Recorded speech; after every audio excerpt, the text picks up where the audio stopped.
नमस्कार साथियों, आज एक और खास विषय पर वीडियो लेकर के आपके बीच में आए हैं। जैसा कि आपने टाइटल देख लिया होगा, इस वीडियो में बात करने वाला हूं आलस के कारण और उनके निवारणों के बारे में। जैसा कि आप सबको पता है, मैं हमेशा समस्या और उसके समाधान दोनों पर बात करना पसंद करता हूं।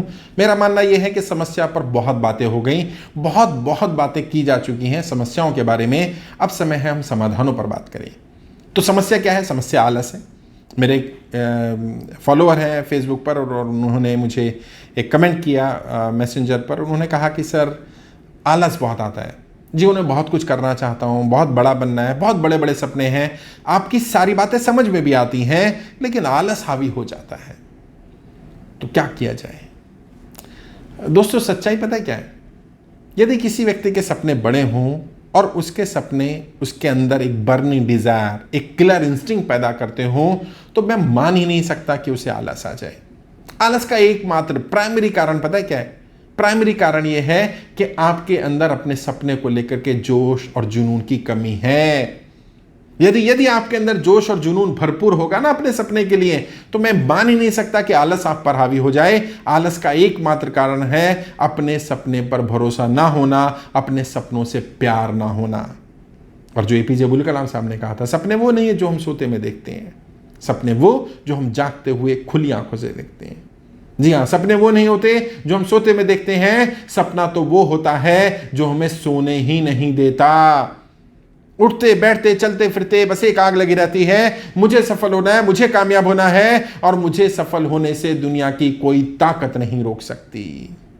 फिर भी कई बार ऐसा हो सकता है कि आलस हावी हो जाए, मन ही ना करे काम करने का, मन में दुविधा हो या कंफ्यूजन की स्थिति हो या कोई चीज़ ऐसी हो जो दिमाग पर वजन डाल रही हो और काम ना करने का मन कर रहा हो या किसी काम में मन ना लग रहा हो।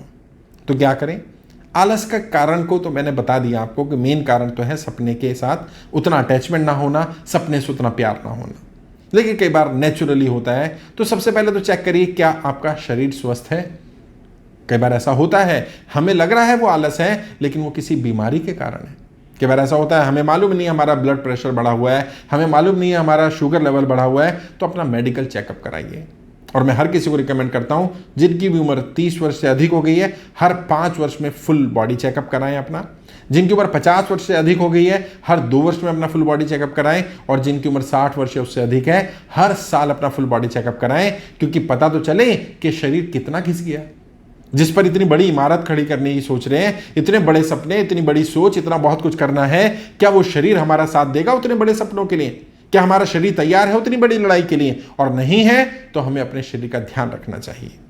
लेकिन अगर मान लीजिए शरीर ठीक है, कोई बीमारी नहीं है, कोई और कारण है या कोई कारण समझ में नहीं आ रहा है, चेकअप करा ले, सब कुछ कर लिया, सब कुछ ठीक है, अब क्या किया जाए? आलस से बाहर कैसे निकला जाए? आलस से बाहर निकलने के लिए 3-4 तरीके बताता हूं। पहला तरीका जो मैं अपनाता हूं अक्सर, अगर कभी, वैसे तो कभी आलस आता नहीं, लेकिन कभी आने भी लगता है, तो काम को तुरंत कर डालता हूं मैं। जी हाँ, तुरंत करिए। आलस क्या होता है? वो 2-4-5 मिनट का समय लेता है, और अगर आपने उसे समय दिया तो और बढ़ जाएगा। जैसे फॉर एग्जांपल, सुबह उठने का आलस हो सकता है, अलार्म बजा, 2 मिनट और रुक जाए, 5 मिनट और रुक जाए, बस ये 2-4-5 मिनट जो है, कब ये 1.5-2 घंटा हो जाएगा आपको पता नहीं चलेगा। तो बेहतर क्या होगा, जैसे ही पहली बार आंख खुली, उठ गए, बिस्तर छोड़ दिया, और फिर आप देखेंगे बिस्तर छोड़ करके आप मुंह धोने चले जाते हैं, आप फ्रेश होने चले जाते हैं, आप एक्सरसाइज करने लगते हैं, और थोड़ी देर बाद देखेंगे आप आलस छूट गया आपको। और जब हमें लगता है कि हमारे शरीर में एनर्जी नहीं है, ताकत नहीं है, आप देखिए, महसूस करिए, कभी आपने ऐसा महसूस किया भी होगा। कई बार हम बहुत थका हुआ महसूस करते हैं, आलस आ रहा होता है, कुछ करने का मन नहीं करता है, लेकिन अचानक कोई मेहमान आ जाता है घर में, कोई इमरजेंसी आ जाती है, कहीं जाना पड़ जाता है, कोई हादसा हो जाता है, ना जाने कहां से एक एनर्जी आ जाती है, एक ताकत आ जाती है। कहां से आई वो ताकत?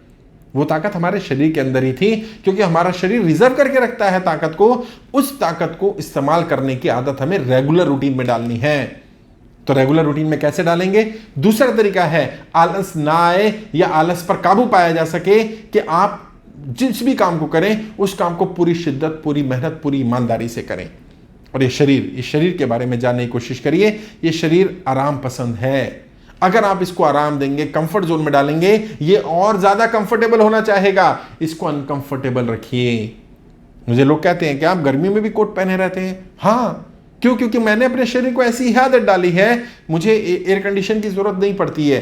मैं कहीं जाता भी तो कोशिश करता हूँ एयर कंडीशन ना ही हो, मैं पंखे में रह सकता हूं अगर बहुत ज्यादा गर्मी है। गर्मी नहीं है बहुत ज्यादा तो पंखे की भी जरूरत नहीं है। शरीर को अनकंफर्टेबल करने की आदत डालो, और जब ये अनकंफर्टेबल होने की आदत डाल देगा तो इसमें आलस जैसी चीज आ ही नहीं पाएगी, एंटर ही नहीं हो पाएगी। शिद्दत से करो, जो भी काम मिले उसको शिद्दत से करो, उसमें इन्वॉल्व हो जाओ, और जब काम में इन्वॉल्व हो जाओगे, काम में मजा आने लगेगा, तो आप देखिएगा आलस क्या, परेशानी क्या, बोर होना क्या, थकान क्या, ये सब चीजें खत्म हो जाएंगी। होता भी है ना, बहुत सारे काम आपको जो पसंद होंगे उन काम में बड़ा मजा आता है। किसी को अगर गपशप करना पसंद है तो 2-3 घंटे वो गपशप कर सकता है। किसी को गेम खेलना पसंद है तो 2-3 घंटे वो गेम खेल सकता है। किसी को ड्राइविंग पसंद है 2-3 घंटे वो ड्राइविंग कर सकता है। उसको आलस नहीं आएगा, वो बोर नहीं होगा, वो थकान नहीं होगी उसको। क्यों? क्योंकि उस काम में मजा आ रहा है। मानो हमें हर काम में मजा आने लगे। हाँ, कैसे आएगा? हर उस काम को करो जो काम तुम्हें तुम्हारे लक्ष्य के करीब लेकर के जाता है, और वो काम जब आप इस तरह से करेंगे कि ये मेरे लक्ष्य के लिए इंपॉर्टेंट है, ये मेरे टारगेट को अचीव करने में मदद करेगा, तो देखिएगा आलस, थकान अपने आप ही समाप्त हो जाएगी। जिंदगी का हर काम, खाना खाना है तब भी, क्योंकि खाना खाना जरूरी है, क्योंकि ये मुझे मेरे लक्ष्य के करीब लेकर जाएगा, मेरा शरीर ठीक रहेगा। मुझे एक्सरसाइज करनी जरूरी है ताकि मैं अपने टारगेट को अचीव कर पाऊं, मैं स्वस्थ रह पाऊं। अगर मैं स्वस्थ नहीं रहा और मैं अपने सपने तक पहुंच भी गया, सांसद विधायक मंत्री बन भी गया, तो ऐसे सांसद विधायक मंत्री का क्या फायदा जो बीमार है, जो अपनी कुर्सी से उठ नहीं सकता है, जो बिना सहारे के चल नहीं सकता है। हर चीज को अपने सपने से जोड़िए, और जब हम अपनी हर चीज को सपने से जोड़ते हैं, इससे हमें 2 लाभ होते हैं। पहला लाभ तो आलस, थकान, निंद्रा, ये सब चीजें छूट जाती हैं, और दूसरा बड़ा लाभ ये होता है हर समय हमारा सपना हमारी आंखों के सामने रहता है। और ये हमारे सबकॉन्शियस माइंड में जितना ज्यादा डीप हमारा सपना पहुंच जाएगा, जितना ज्यादा उसकी जड़ें गहरी हो जाएंगी, उतना ज्यादा हम अपने सपने के साथ सिंक्रोनाइज होंगे, और उतना ज्यादा जल्दी हम अपने सपने के करीब पहुंच पाएंगे, हम उसे अचीव कर पाएंगे। हर चीज को, जो भी काम करें, उस काम को ये सोच करके करें कि अगर कर दिया तो ये आपके सपने को पास पहुंचाएगा या सपने को पूरा करने में मदद करेगा, और यदि नहीं किया तो आप अपने सपने से दूर चले जाएंगे, दूर निकल जाएंगे। फिर देखिएगा, अगर थोड़ा सा भी अटैचमेंट अपने सपने के साथ हुआ ना, तो फिर वो आप काम करेंगे, फिर आलस आप पर हावी नहीं हो सकता है। क्योंकि आलस भी ना उस कमजोर व्यक्ति को ढूंढता है जिसके सपने कमजोर हैं, जिसके आधे अधूरे हैं, जिनके सपने है ही नहीं, जो बड़ा सोचते ही नहीं, जो बड़ा सोचने से डरते हैं, उनके ऊपर आलस ज्यादा हावी होगा। जिनके सपने बड़े होते हैं उन पर आलस का असर नहीं होता है, उन पर थकान या नींद का असर नहीं होता है, क्योंकि उनको मालूम है मेरी लड़ाई बहुत बड़ी है, मुझे एक बहुत बड़ी लड़ाई के लिए अपने आप को तैयार करना है, और मेरे पास आलस करने का, आराम करने का, सोने का, हंसी मजाक करने का, आवारागर्दी करने का, समय बर्बाद करने का कोई ऑप्शन, कोई विकल्प नहीं है। और जब विकल्पहीन हो जाते हैं, जब लगता है कि ये विकल्प, ये ऑप्शन में नहीं है, तो फिर आलस हावी नहीं होगा। एक और चौथा तरीका, आलस अगर आपके अंदर है या आपको आलस हावी होता है, थकान होती है, नींद ज्यादा आने लगती है, काम करने का मन नहीं करता है, तो एक काम और करें। क्या? अपने रूटीन को देखें, कहीं आपके रूटीन में कुछ गड़बड़ तो नहीं है। हाँ, कहीं ऐसा तो नहीं है कि आपका रूटीन डिस्टर्ब है पूरी तरह से, ना सोने का समय फिक्स है, ना खाना खाने का लंच का समय फिक्स है, ना डिनर का समय फिक्स है, ना ब्रेकफास्ट का समय फिक्स है, ना सैर को जाने का समय फिक्स है, ना एक्सरसाइज के लिए समय फिक्स है, ना अपने पर्सनल कामों के लिए समय फिक्स है। कहीं ऐसा तो नहीं कि आपका रूटीन डिस्टर्ब है? क्योंकि अक्सर मैंने ऑब्जर्व किया है, पर्सनल लाइफ में भी देखा और मेरे बहुत सारे मित्रों के जीवन में भी देखा, जब आपका रूटीन डिस्टर्ब होता है तब आपके ऊपर हमेशा आलस, थकान ज्यादा हावी होती है। जब आप रूटीन में चलते हैं तो थकान, आलस कम रहती है। तो अपना रूटीन बनाइए, आदत डालिए हर चीज रूटीन से करने की। बॉडी को भी आदत पड़ जाएगी, लंच का क्या टाइम रहेगा, ब्रेकफास्ट का क्या टाइम रहेगा, डिनर का टाइम क्या रहेगा, उठने का समय क्या रहेगा, सोने का समय क्या रहेगा, किस समय क्या क्या काम करने हैं, कितना समय किस काम को देना है। और इससे भी 2 लाभ होंगे। पहला, आपके समय का सदुपयोग होगा। आपको पता रहेगा मेरे दिन में 24 घंटे हैं, इतने घंटे मेरे इन कामों के चले गए और इतने मेरे पास स्पेयर समय मिल गया अपने बाकी पर्सनल कामों के लिए, अपनी पर्सनल लाइफ के लिए, अपने दोस्तों, रिश्तेदारों, लोगों को देने के लिए। दूसरा लाभ क्या होगा? दूसरा लाभ यह होगा, जब आपको पता है टाइम फिक्स है तो कोई आपको डिस्टर्ब नहीं कर पाएगा, कोई आपको आपके टारगेट, आपके एम से हटा नहीं पाएगा। जब आपको पता है 3 बजे का टाइम आपका फिक्स है कि आपने स्टडी करना है, दोपहर में 2 से 3 का टाइम आपका फिक्स हो गया पढ़ाई करने का। अब 2 से 3 में अगर आपको कोई किसी और काम के लिए बोलेगा या डिस्टर्ब भी करेगा तो आप बोल दोगे नहीं भाई, ये मेरा टाइम इस चीज का चल रहा है, 3 से 4 में फ्री रहूंगा, तब मैं आपसे बात करूंगा। आपको पता है कि आपका एक्सरसाइज का समय सुबह कितने बजे का है, आपको मालूम है कि अपने फ्रेंड्स से, दोस्तों से, अपनी टीम के लोगों से कब बात करनी है, कितना समय उनको देना है, तो आप अपने समय का सदुपयोग भी कर पाएंगे और आलस आप पर हावी नहीं होगा। आपको पता है इतना ही समय है, इसी समय में एक काम मुझे कंप्लीट करना होगा।